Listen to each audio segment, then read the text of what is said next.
Section 3.2 is properties of determinants.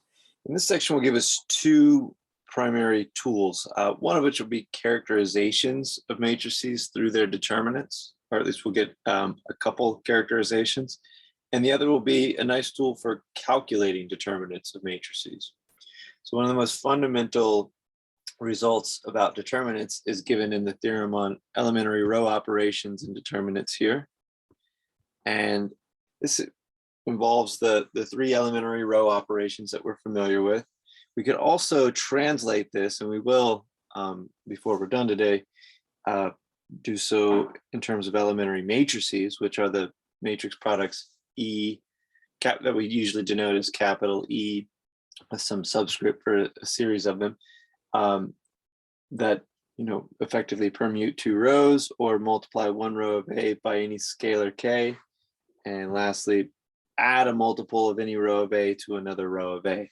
So remember, those are the three row operations, and all three of those operations can be represented as elementary matrices.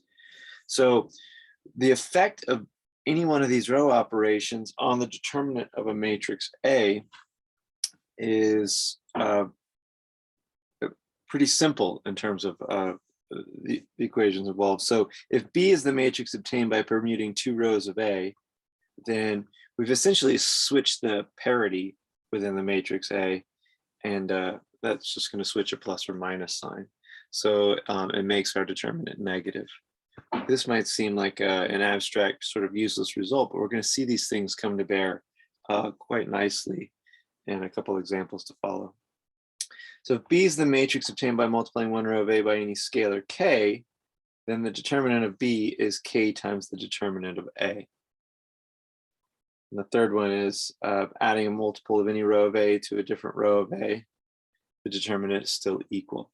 So what we think about is this: we're not going to really rename our matrix B as we work on these things. We're going to be concerned with finding the determinant of a matrix A. And what we'll be able to do now is permute two rows of A, and we'll just know that we have to change the plus or minus sign in front of the determinant, or a factor of -1. If we multiply any of our rows while we're taking the determinant by a scalar K, then we just keep our determinant A and keep that multiple K out front. This will actually look like more like factoring out a value K from our determinant expressions or calculations. And the last one, well, the last one's really powerful, right? Adding a multiple of any row of A to another row of A is that's the process of putting something into echelon form. And remember that in the end of the previous section, we showed that a triangular matrix, the determinant of a triangular matrix is just the product of its diagonal elements. So it's a nice idea if we can get our matrix into triangular form, or what we know better as echelon form, then our determinant's really easy to take. We just take a determinant down the diagonal, or the main diagonal, in that triangular matrix or row echelon matrix. So how are these things true?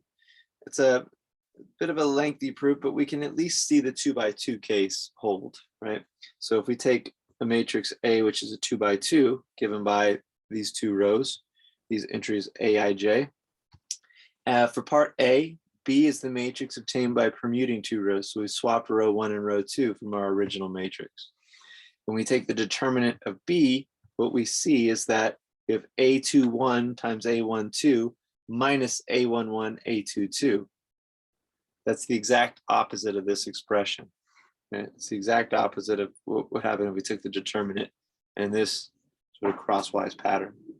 So we have the exact opposite plus or minus sign. So that one seems to hold in the 2 by 2 case nicely. Determinant of A is equal to, part B is multiplying a row of A by K. So here we've multiplied row 1. We could have done that for row 2, and we'd see we get the same result. If you carry out this product, which you'll see, or this determinant rather, which you'll see is that this does in fact equal to K times the determinant of A. So we can rewrite it that way. So that holds for the 2 by 2 case. And lastly, adding a multiple of row 2 to row 1 is what we've done to form this matrix B here. And then we've written out what that determinant is. This product minus this product is the determinant of B. And that all comes out to these 4 terms because this is 2 terms times 1, so we have to distribute. But we see that the terms involving K here and here have opposite signs and are equal otherwise, so they add to 0, and all we're left with is the products A11, A22 minus A12, A21. So that's these components. And we're actually equal to the original determinant if we take the determinant of this matrix B. Now, to get the n by n case for a general n by n matrix, it's just a matter of induction. What we've seen here is actually the base case for these operations, or for this theorem, and that's the 2 by 2 case. We could trivially show the 1 by 1 case, right? That if A was a 1 by 1 matrix, in other words, just a real number in matrix brackets, all of these would hold as well. But to extend from that, we assume that each of these, if you just recall mathematical induction or take a brief introduction to it, mathematical induction is to assume or to show a base case, as we've done here, to assume that it's true for all, I'll say K, meaning integer, or all values of n which are equal to K or fewer, right? Where K is some natural number, some positive integer. So you know, up to a 4 by 4 case or 5 by 5 case is what we think of K being, but we write that down as K. And then we prove that it's true for n equals K plus 1. So we're able to extend from the K case to the K plus 1 case. And the book does a nice job of that at the end of this section. But really, for us, most critical is just being able to use these rules to calculate determinants in an efficient way. So let's have a look at that. So they ask us to make use of the previous theorem and row operations to find the determinant. So we could just go about our cofactor expansion along one of these rows or one of these columns, whichever one we choose, and just crank out a determinant. Where 3 by 3, it's not really the end of the world. But for larger matrices, it's probably worth our while to do some extra calculations and try to get some zeros into some entries here. Or maybe even try to push this thing all the way to a triangular form. Let's, for the sake of argument or demonstration, let's take this thing all the way to an echelon form and take its determinant. I think that'll be one of the nicest ways to see all the tools and to get some practice with these things.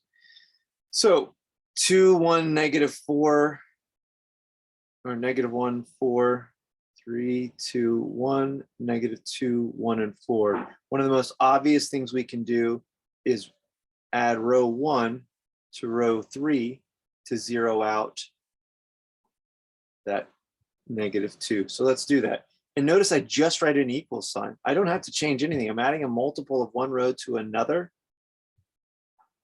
It does not change the determinant of the resulting matrix. It's equal to the determinant of the original matrix. It's the most powerful tool, and it has no change on the determinant itself, which is very nice for these calculations. So I'll do that. 0, and then -1 and 1 is 0, and 4 and -4 is 0, and I'm left with this expression.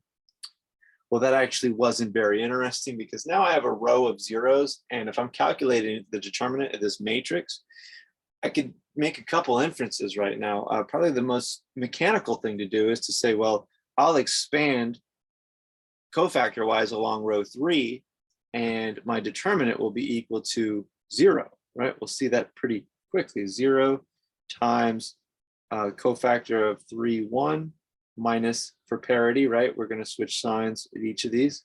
3, 1, 3, 2 has odd parity, so it's negative. So 3, 2, and then plus 0 times, and this is, well, I guess for cofactors, that parity is already factored in, but nonetheless, none of this actually matters because this is all, those details don't have to be kept so careful because this is just a sum of zeros. So we have that this is 0. Another conclusion that's a bit more roundabout is to look at it and say, okay, our original matrix here that we're trying to take the determinant of, we don't lose sight of the fact that this thing has a row of zeros.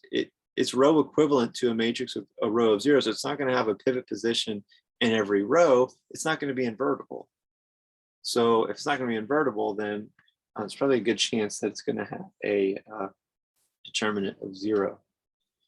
So we saw that when we sort of motivated the definition of a determinant, but we'll see this characterization in just a moment. So we didn't really get very far with this one, which is fair enough because it was just a row of zeros down at the bottom.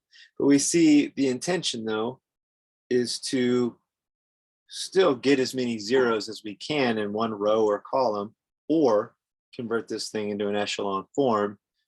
The determinant of the resulting matrix of such a matrix would be the product of the diagonal elements. So that was that for this one. Let's try another one of these.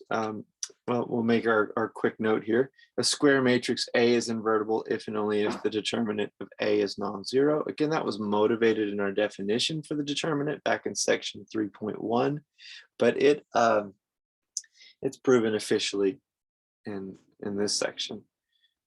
Again, the reason for that, or at least intuition for that, is given by this previous example. Right? This one clearly, this is not an invertible matrix, and it turns out that it also has a determinant of 0. So it doesn't prove it, but it is consistent with it, and it allows you to get a little bit of understanding for why this theorem's true. So let's go a little further.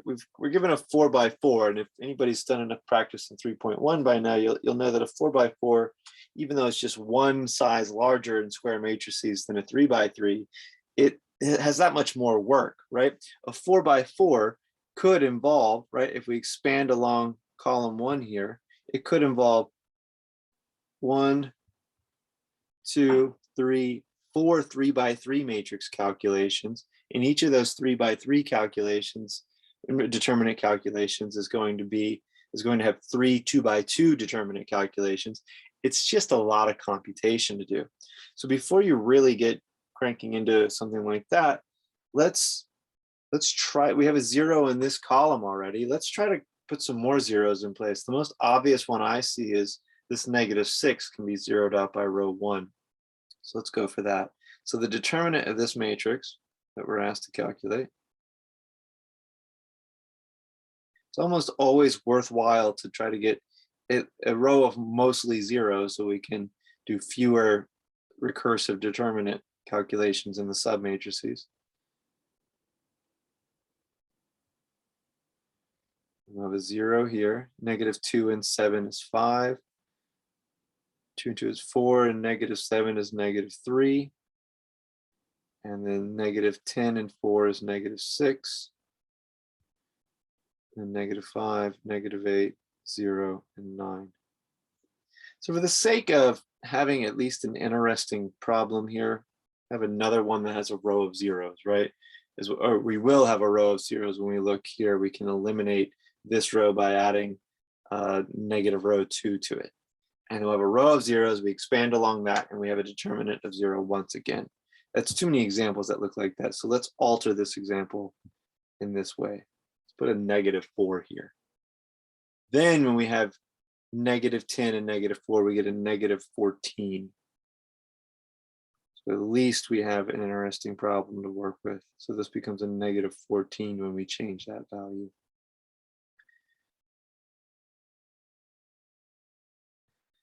Now we can make a few different moves, but we'll look at these two rows, right? That's what we're focused on. If we can use row 2 to zero out most of row 3, all but one element, and that'll be a useful move. So row 1 stays the same. Row 2 will remain the same. We're going to use a copy of it to change row 3. So it's row 3 is itself minus row 2. So we have a 0, and then -14 plus 6 from -6 is -8. And then we'll have fourth row. Right. If we hadn't done anything, by the way, if we had just attacked this matrix with a cofactor expansion along a column or a row, we might not have caught even the original one. We might have done a lot of work before we realized that we were actually going to have a pretty simple matrix. So it's worth just moving in the direction of row echelon form for any matrix you're trying to take the determinant of, just in case you have an immediate obvious dependency like the original version of this problem did. Just to exercise some more of the properties that we've gotten at the beginning of this section, let's factor -8 out of here, right? So we can take a -8 out of this determinant by factoring it out of row 3. Remember, we can do that for any row. That's the second property at the beginning of this section. And this becomes a 1, and the last row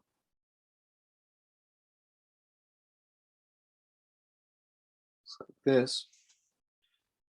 So we're in a prime place to consider expanding along row 3, right? At any point as we move in the direction of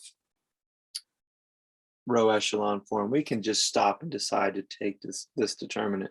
So perhaps let's do that, and then I'll try to use some more properties on the resulting 3 by 3. Since we have all entries are 0 except for one of them in this case, we expand along row 3, and only one of those survives, right? And remember, this is position 3, 1, so it's plus, minus, plus, minus. This is position 3, 4, row 3, column 4.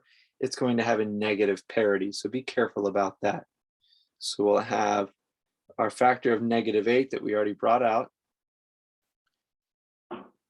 -1, and the determinant of the matrix minor A3, 4, row 3, column 4, the minor of this position. Remember, that's eliminate this row and this column, and that's the matrix that we need to take the determinant of now. So I'll write that with bar notation, and I've got 3, -1, 2, 0, 5, -3, -5, -8, 0. So our problem has just gotten a little bit smaller. We've already used one of our row operations of factoring out a -8, or factoring out a constant from a determinant. That's what property 2 looks like. Like I mentioned before, it'll look more like we're factoring something out rather than writing a new matrix as a matrix determinant as a product of another matrix determinant. Technically, this is what it is. This is our matrix A, and this is our matrix B with K times the matrix B, the K times the determinant of the matrix B, which is inside here. We could form B by reform our matrix A by multiplying by that constant, that scalar -8 to get back the original matrix A. So nonetheless, we've arrived at this 3 by 3, being careful of our parity here, and we've got a 3 by 3 to work with. Well, let's use those row operations on this 3 by 3 matrix. We've done a multiple of one row added to another. We factored out a scalar. Maybe we'll see a permutation of rows appear before we're done with this. Now, the idea is to try to zero out below this leading entry of 3 right here, so we can get closer to a row echelon form. So that'll be a little messy because 3 and -5 aren't whole number multiples of each other. The -8 times -1 I'll just leave as a factor of 8 out front. It becomes positive now. 3, -1, 2. Second row is unchanged. I'm working on row 3. And remember that adding a multiple of one row to another does not change our determinant. So there's no constants or plus or minus signs to deal with in front of this. So it's 5/3 times row 1 added to row 3. So this is 0 now. That was the easy part. -5/3 and -8, add those together, we'll have -29/3. And then 5/3, 10/3 for, and 0 is 10/3. And well, we don't like that 1/3 in there, so let's go ahead and just factor it out. We'll use that property one more time. 8/3, and maybe I'll even take the negative with it. So what I end up with here is 3, -1, 2, 0, 5, -3, 0, 29, -10. And maybe the last move here is to, well, let's put this in full row echelon form. So let's subtract by this, or let's get rid of 29 using this leading entry of 5. So this is equal to -8/3, tracking our constants and plus or minus signs in front of the determinant. 3, -1, 2. We're using row 2 to zero out row 3. And what that looks like is we have row -29/5 times row 2 added to row 3. So there's a 0 here, obviously. You have to be careful with this part.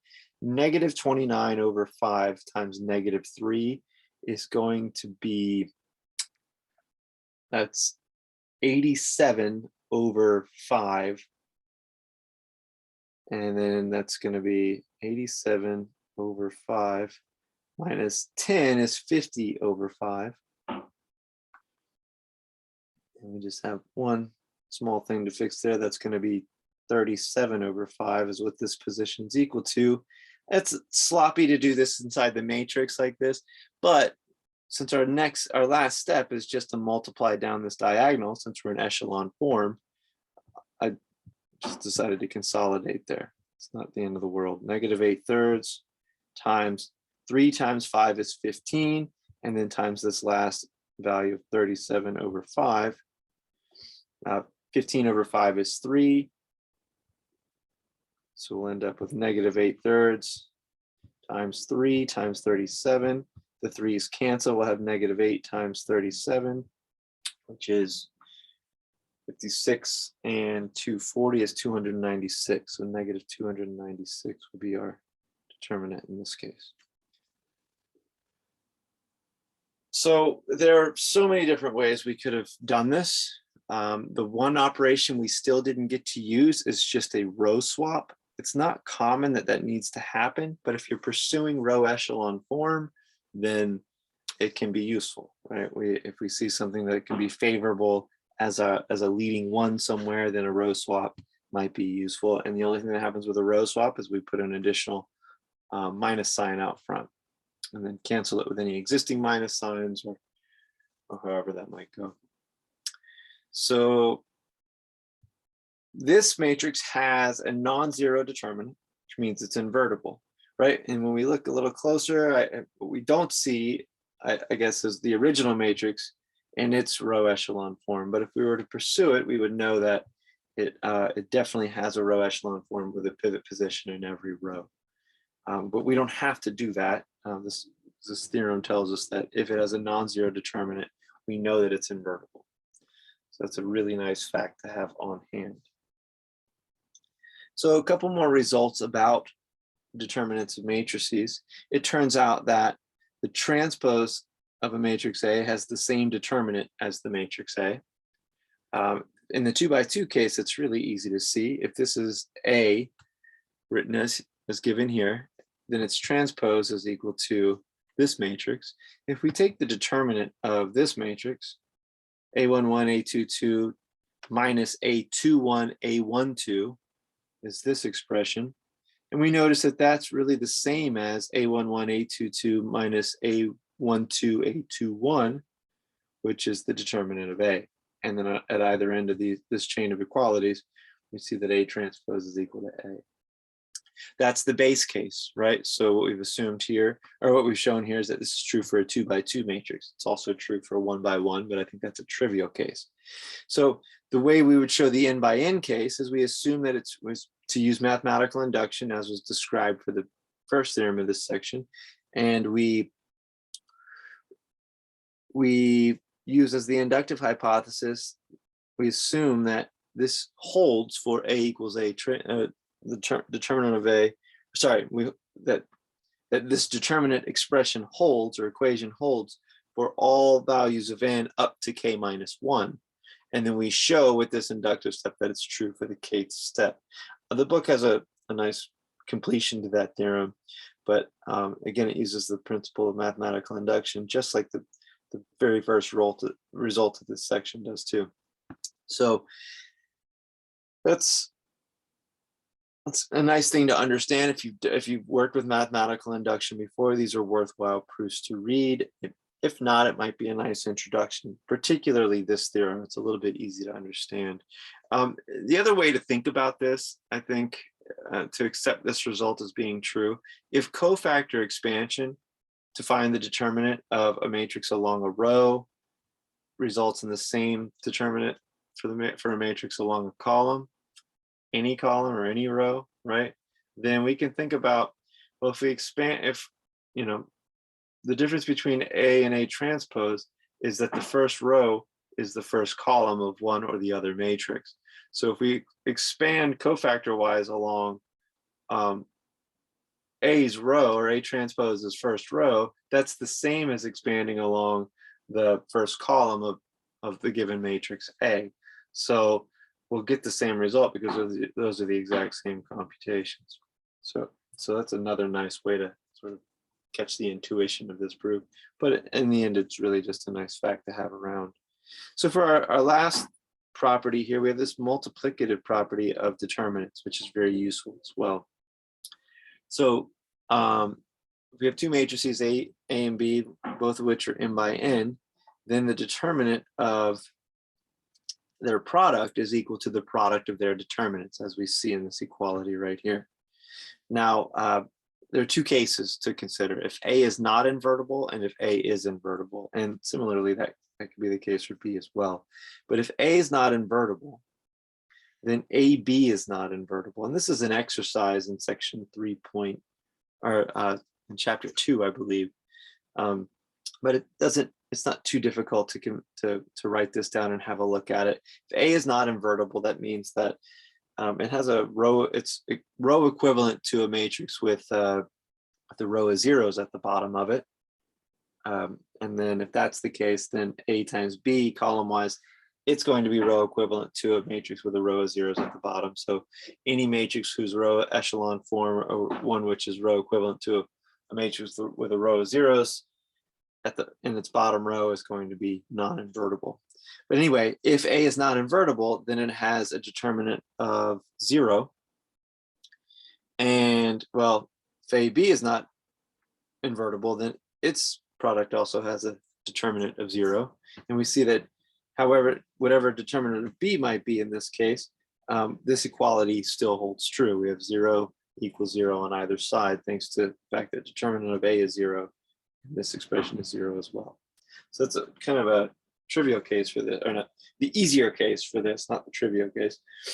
If B was not invertible, then AB would not be invertible, and we could argue that determinant of B is 0 and determinant of AB is 0 as well. So that's a symmetric argument.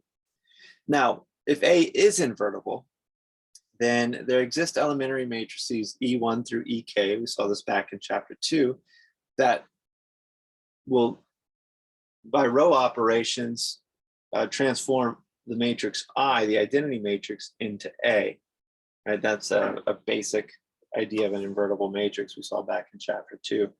Remember that the original theorem we were dealing with is row operations, which are the same as elementary operations. So